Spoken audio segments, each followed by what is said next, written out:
Saudara-saudara yang kekasih, untuk menikmati firman Tuhan pada minggu ini kita berdoa. Kami bersyukur ya Tuhan untuk kasih setia Tuhan yang senantiasa menyertai hidup kami. Dan pada saat ini Tuhan, kami boleh beribadah, memuji, memuliakan Engkau. Dan sejenak Tuhan kami disapa oleh firman-Mu. Kiranya Roh Tuhan berkuasa atas kami dalam Kristus Yesus. Amin. Saudara-saudara yang terkasih, firman Tuhan bagi kita pada minggu ini, Minggu Kantate, dari kitab Wahyu 12 ayat 10 sampai ayat ke-12. Demikian firman Tuhan. Dan aku mendengar suara yang nyaring di sorga berkata, sekarang telah tiba keselamatan dan kuasa dan pemerintahan Allah kita dan kekuasaan Dia yang diurapinya, karena telah dilemparkan ke bawah pendakwa saudara-saudara kita yang mendakwa mereka siang dan malam di hadapan Allah kita. Dan mereka mengalahkan Dia oleh darah anak domba dan oleh perkataan kesaksian mereka, karena mereka tidak mengasihi nyawa mereka sampai ke dalam maut. Karena itu bersukacitalah, hai surga dan hai kamu sekalian yang diam di dalamnya. Celakalah kamu, hai bumi dan laut, karena iblis telah turun kepadamu dalam geramnya yang dahsyat, karena dia tahu bahwa waktunya sudah singkat. Sedemikian jauh pembacaan firman Tuhan. Saudara-saudara yang kekasih, minggu ini Minggu Kantate, yang berarti nyanyikanlah nyanyian baru bagi Tuhan. Sebenarnya situasi pada saat ini memang mengajak kita bersukacita. Namun karena situasi kita sedemikian rupa, terkadang terhambat rasa sukacita kita itu. Saudara-saudara yang saya kasihi, kitab Wahyu adalah sebuah kitab yang menarik. Menarik karena kitab ini mengutarakan pemikiran serta kesusastraan apokaliptik. Dalam kitab Wahyu diperlihatkan adanya berbagai macam bentuk penglihatan, terutama menyangkut situasi akhir zaman. Pada zaman akhir ini, kuasa-kuasa jahat akan menindas umat yang setia pada ajaran Kristus. Tetapi pada akhirnya, kejahatan itu akan dihancurkan dan umat yang beriman akan diselamatkan. Kristus menang melawan kejahatan dan membebaskan semua umat beriman. Yohaneslah yang menulis kitab Wahyu ini. Ia sedang berada di Pulau Patmos. Keberadaannya di Pulau Patmos adalah sebagai orang buangan karena firman Allah dan kesaksiannya tentang Kristus. Namun dari pulau pembuangan ini pula, Yohanes menyapa pendengarnya sebagai saudara dan sekutumu dalam kesusahan, dalam kerajaan, dan dalam ketekunan menantikan Kristus. Melalui sapaan ini, Yohanes hendak menguatkan orang-orang percaya yang sedang berada dalam kesusahan. Dan ia juga memberikan pengharapan akan suatu kerajaan yang dinantikan. Orang-orang percaya memang sedang mengalami pergumulan iman. Pemerintahan Kaisar Romawi mengharuskan rakyat menyembah dewa. Kemudian hari, Kaisar memperlakukan pemujaan terhadap Kaisar itu sendiri.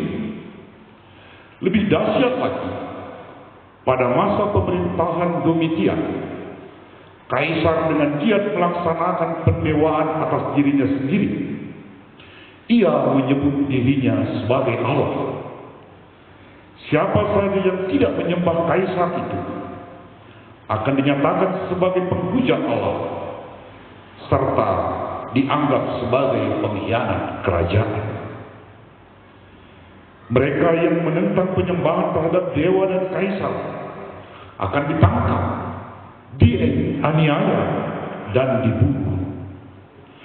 Orang-orang Kristen yang hidup pada masa itu tentu saja tidak mau menyembah dewa dan Kaisar. Hal itu membuat mereka mengalami tekanan dari pembesar pemerintah. Namun orang-orang percaya tidak goyah atas ancaman itu. Dengan indah sekali, Yohanes menggambarkan keyakinan orang percaya itu.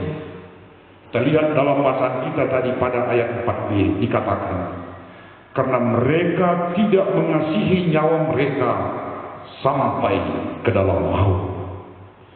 Mereka begitu kokoh mempertahankan imannya kepada Kristus.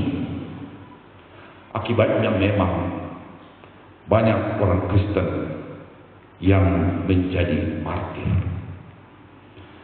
Dalam sebuah buku yang berjudul Semakin Dibabat Semakin Merambat, banyak diceritakan tentang penderitaan orang-orang Kristen pada zaman itu. Yang pertama, pada suatu hari terjadi kebakaran di sebuah pusat perbelanjaan di kota Roma. Lalu muncul isu bahwa yang membakar itu adalah orang-orang Kristen. Spontan saja orang-orang Kristen ditangkap, dipukuli, dan dihukum. Yang kedua, pada waktu yang lain, kebencian kepada orang Kristen cukup dengan satu pertanyaan. Apakah engkau orang Kristen?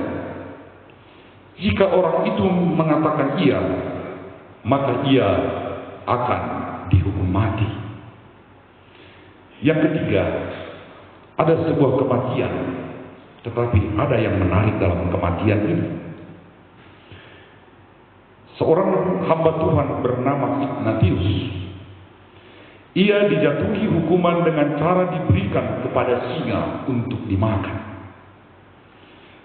Sebelum dihukum, Ignatius sempat menulis surat kepada jemaat-jemaat yang isinya demikian. Saya menuliskan kepada semua jemaat dan memesankan agar semua mengetahui bahwa saya rela mati untuk Tuhan. Biarlah saya dimangsa binatang-binatang buas, karena melaluinya saya dapat mencapai Tuhan. Saya adalah gandum Tuhan. Jika saya digiling oleh gigi binatang-binatang buas, kiranya nyatalah bahwa saya roti yang murni.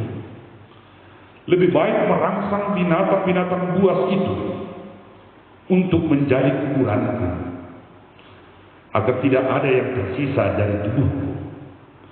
Dengan demikian, saat saya tertidur, tanda kutip tertidur maksudnya ini ya, saya tidak menjadi beban bagi siapapun. Saya menjadi murid Kristus yang benar bila dunia tidak melihat tubuhku lagi.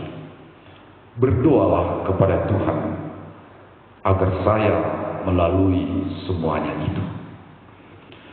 Saudara, surat hamba Tuhan bernama Ignatius ini menggambarkan bagaimana kejamnya penderitaan orang-orang percaya. Kematian bukan lagi menjadi yang menakutkan, sebab ia memiliki pengharapan akan keselamatan kekal. Penulis kitab Wahyu mengimani bahwa penderitaan pasti berakhir. Yohanes menerima wahyu bahwa keselamatan telah tiba, di mana Allah kita akan berkuasa. Pada saat itu, para pendakwa orang-orang percaya akan mendapat hukuman. Mereka akan dilemparkan ke bawah atau api neraka. Sementara orang-orang yang percaya dan setia kepada Tuhan akan bersuka cita di sorga yang kekal itu. Saudara-saudara seiman di dalam Kristus Yesus, setiap membaca kitab Wahyu, saya selalu teringat dengan sebuah nyanyian. Nyanyian ini memang dari bahasa daerah, dari buku ND, yang menggambarkan kehidupan dunia yang penuh penderitaan ini. Barangkali bisa kita lihat buku ND nomor 520 yang berjudul Partangisan Dohabe. Barangkali bisa kita nyanyikan bersama-sama.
Saudara-saudara, hidup ini memang penuh derita. Penderitaan manusia nampak dalam kegelisahan, ketakutan, tangis, dan juga sungut-sungut. Tetapi firman Tuhan memberikan harapan baru bagi kita akan adanya langit dan bumi yang baru. Dunia yang penuh derita ini akan lenyap. Namun di tengah-tengah dunia yang penuh derita ini, diuji keimanan kita. Sejauh mana kedalaman iman kita kepada Tuhan? Adakah di saat-saat yang sulit, kita sungguh-sungguh makin mengandalkan Tuhan? Bukankah manusia terlalu memfokuskan diri pada dunia yang jahat ini? Dunia sekarang akan lenyap. Tuhan sedang menuntun kita pada hidup baru. Dan itulah sesungguhnya tujuan hidup orang percaya. Orang-orang beriman tidak boleh dikalahkan dan larut dalam dunia ini. Orang-orang percaya akan beroleh kemenangan dan keselamatan yang telah disiapkan oleh Tuhan kita. Karena itu, tetaplah bersuka cita, karena kita memiliki pengharapan keselamatan dari Tuhan. Kita saat ini memang sedang bergumul karena wabah corona. Tetapi sebagai orang percaya, jangan pernah goyah. Ada Tuhan kita yang maha kuasa dan penuh kasih. Kita harus percaya pada Tuhan Yesus. Ia menjaga dan melindungi kita. Berharap dan berserahlah kepadanya sampai kita beroleh kemenangan pada keselamatan kekal itu. Amin. Kita berdoa. Puji dan syukur ya Tuhan untuk firman-Mu, mengingatkan kami bahwa di tengah-tengah dunia ini derita selalu menyertai kami. kami bersyukur ya Tuhan, bahwa kasih Tuhan senantiasa menyertai kami. Bahkan Tuhan memberikan pengharapan bagi kami. Terima kasih ya Tuhan. Kami berdoa buat kehidupan kami sehari-hari. Tuhan yang mengasihi, menjaga dan melindungi kami. Berkati setiap pribadi, setiap keluarga, seluruh jemaat, bahkan masyarakat. Tuhan kasih. Berkati juga para pemimpin negeri ini ya Tuhan. Bahkan kami berdoa Tuhan bagi para ahli medis yang berjuang dalam tugas panggilannya ya Tuhan. Tuhan memberkati mereka senantiasa. Dalam Kristus Yesus kami berdoa. Amin.